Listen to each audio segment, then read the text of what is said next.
Good morning students. पूर्व class रे हमें माउस पाठटी को पढ़ी माउस किपरि देखा जाए, माउस कहा उपरे चले, माउस रो डबल क्लिक कहा को कहा जाए, क्लिक कहा को कहा जाए, कर्सर कहा को कहा जाए, ए विषय में जानी थे। वर्तमान यही पाठर एक प्रश्न उत्तर आम अभ्यास करवा। शून्यस्थान पूरण कर। प्रथम प्रश्न है डैश साइज रे आम कंप्यूटर चित्र अंकन करिथाउ। यार उत्तर है माउस। परवर्ती प्रश्न mouse rho dash T button थाए।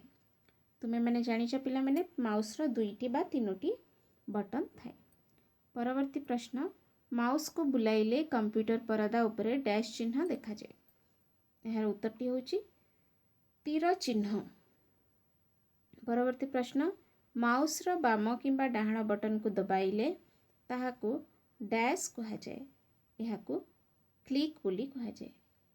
परवर्ती प्रश्न क्रमागत भाव में माउस बटन को दुई थर दबाइले डैश कहा जाए। यार उत्तर होची डबल क्लिक। परवर्ती प्रश्न माउस डैश उपरे चले। यार उत्तर होची माउस पैड। परवर्ती प्रश्न माउस रो आकार डैश परी देखा जाए। माउस रो आकार एक छोट मूषा परी देखा जाए। डैश साइज रे आम अक्षर लिखि पारि थाउ। कीबोर्ड साइज रे आम अक्षर लिखि पारि थाउ।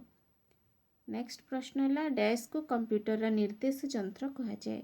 यार उत्तर होची माउस। माउस को आम कंप्यूटर निर्देश यंत्र कही थाउ। माउस एक डैश यंत्र।